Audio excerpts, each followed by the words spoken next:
Ayer domingo hemos estado en la iglesia hablando de un tema especial, Dios encarnado.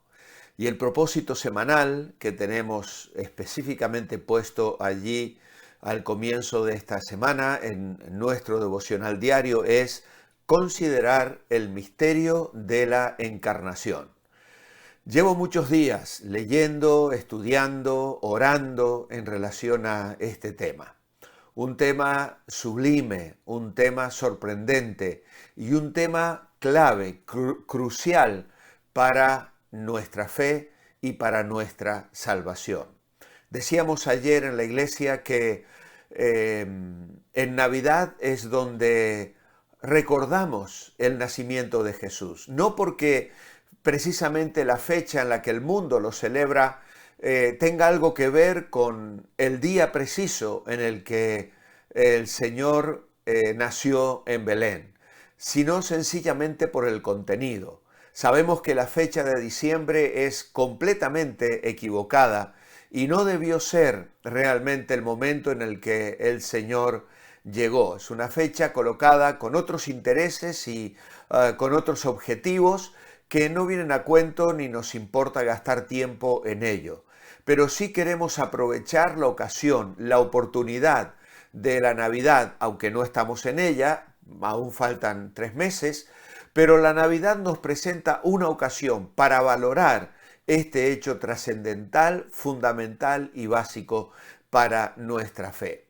Hace unos cuantos años atrás, en un campamento que hacíamos aquí en el verano, decidimos cada día en el devocional, antes de que los grupos salieran para tener su tiempo con sus monitores y de oración y de reflexión bíblica, compartir una película donde Mateo, el apóstol, relataba su evangelio. Es decir, estaba muy bien hecha aquella película e iba relatando versículo por versículo de Mateo, la lectura del evangelio de Mateo, cómo Mateo habló y contó y dejó por escrito las cosas que él vivió junto a su maestro, junto al Señor Jesús.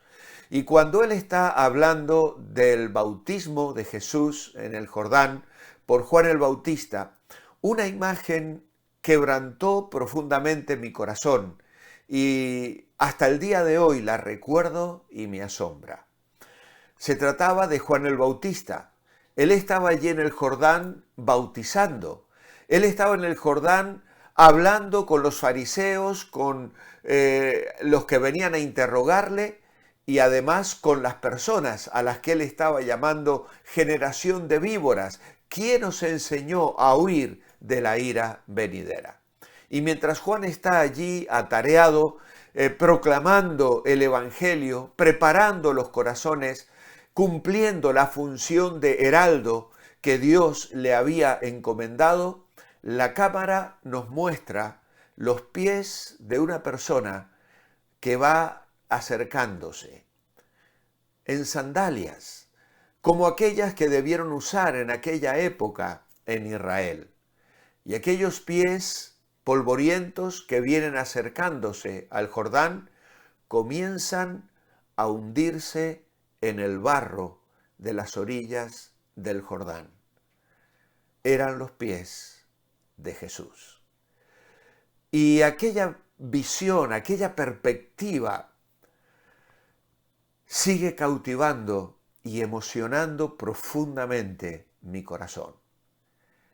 Que el Hijo de Dios, el Creador de los cielos y la tierra, el Dios soberano, aquel por el cual todas las cosas fueron hechas y por quien todas las cosas subsisten, había tomado forma humana, se había encarnado, como estamos hablando esta semana.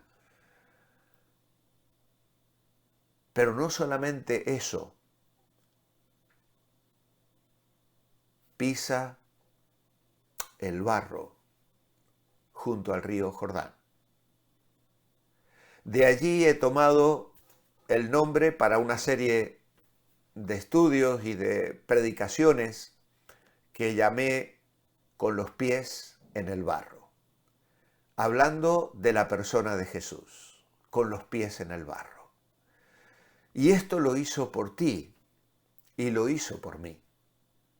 ¿Cómo no vamos en esta mañana a sentirnos maravillados, asombrados? Porque el Hijo de Dios, el Creador de los cielos y la tierra, ahora se presenta en la persona de Jesús de Nazaret. Y Juan lo va a reflejar claramente en su Evangelio, en el capítulo 1. Y vamos a estar mirando algunas citas a lo largo de esta semana que nos recuerdan ese hecho maravilloso, que el Eterno entró en el tiempo, el Todopoderoso se hizo débil, el Autor de la vida vino a experimentar la muerte, el Creador de los ángeles ahora será tentado por una de sus criaturas que se había revelado. Aquel que no había conocido el pecado, ahora va a meterse entre los pecadores sin tener en sí mismo absolutamente nada de pecado, santo, inocente, sin mancha, como habrá de decir más tarde el libro a los Hebreos. Este es Jesús, este es nuestro Señor, este es aquel de quien esta semana vamos a estar hablando, el Dios eterno, aquel que se hizo completamente hombre, siendo completamente Dios. Las lecturas que tenemos en esta mañana están primeramente en Corintios, capítulo 15, primero a los Corintios, capítulo 15, versículo 47. El primer hombre es de la tierra, terrenal. El segundo hombre es del cielo o es celestial. Maravillosa palabra de Pablo. Juan capítulo 3, versículo 13. Nadie ha subido al cielo, sino el que descendió del cielo, el Hijo del Hombre. Versículo 31. El que viene de arriba está por encima de todos. El que procede de la tierra es terrenal, y su habla procede de la tierra. El que viene del cielo está por encima de todos. Y luego Hebreos, capítulo 1 y versículo 2. En estos últimos días, Dios nos ha hablado por el Hijo, a quien constituyó heredero de todo, y por medio de quien asimismo hizo el universo. Es el más grande misterio. El misterio supremo, el mensaje de la encarnación que la Navidad nos recuerda año tras año. Que Jesús era Dios hecho hombre, que la segunda persona de la deidad se convirtiera en lo que Pablo llama el segundo hombre y que en él quede sellado el destino de la humanidad. Que Él sea la cabeza representativa de la raza y que adoptó la humanidad sin dejar de ser Dios, y que Él fuera tan completamente humano como completamente Dios. En todo esto es donde radica la mayor dificultad para la fe. ¿Cuál es el significado de la encarnación? Aunque la palabra encarnación como tal no aparece en las Escrituras, sus componentes en y carne sí ocurren. De hecho, ahora aparece en la versión de la Reina Valera 2020, una versión que acaba de ser presentada y que actualiza muchos términos, pues dice precisamente el verbo se hizo carne o el verbo se encarnó, habitó, tabernaculizó, montó su tienda, alzó su tienda en nuestro vecindario, acampó en nuestro lugar, en nuestra ciudad, y vimos su gloria, gloria como del unigénito del Padre, lleno de gracia y de verdad. Ahora bien, esta palabra, tanto en como carne, repetidas veces aparecen especialmente en el Evangelio de Juan. Juan escribió que el Verbo se hizo carne en el capítulo 1, versículo 14, y él escribió también acerca de la venida de Jesús en la carne. Por esto quiso decir que la segunda persona de la Trinidad tomó la humanidad sobre sí mismo. Él no poseyó la humanidad mientras no había nacido, puesto que el Señor se hizo carne, dice Juan 1.14, en contraste a las veces anteriores donde le describe en los primeros 5 versículos del capítulo 1 como el verbo o la palabra. Dice, en el principio era la palabra era con Dios y la palabra era Dios.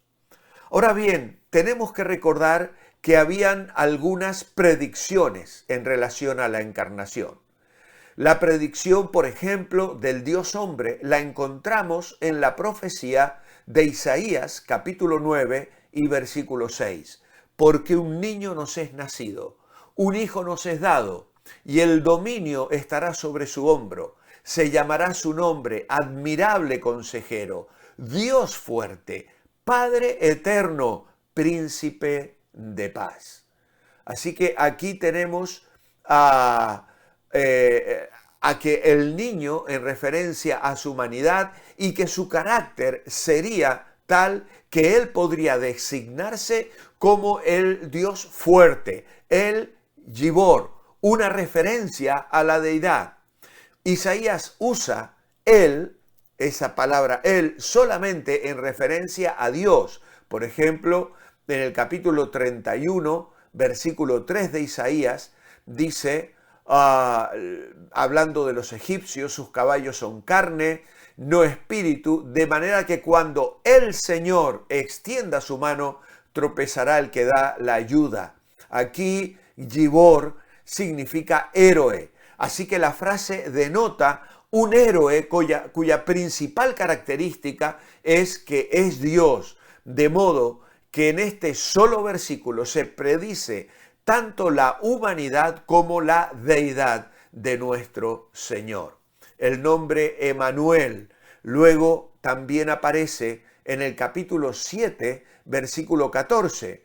Por tanto, el Señor mismo le dará la señal. He aquí que la Virgen concebirá y dará a luz un hijo y llamará su nombre Emanuel, que significa Dios con su pueblo, Dios con nosotros. Más que la presencia de Dios con su pueblo en sus tratos providenciales.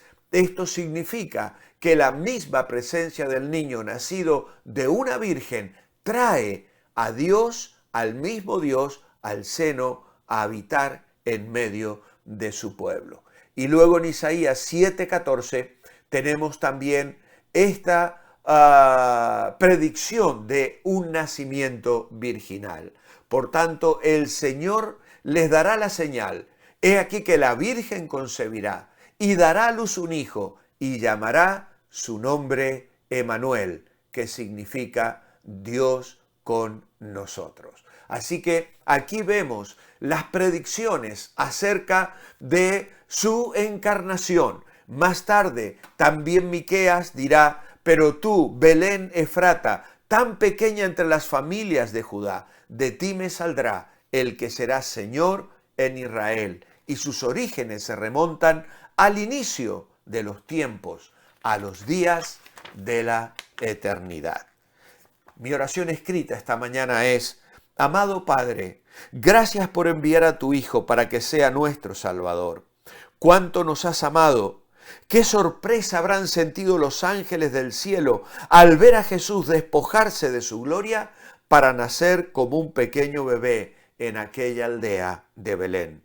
El asombro que produce tal acto de amor nos lleva hoy a una adoración agradecida, pues lo hizo para alcanzarnos a cada uno de nosotros.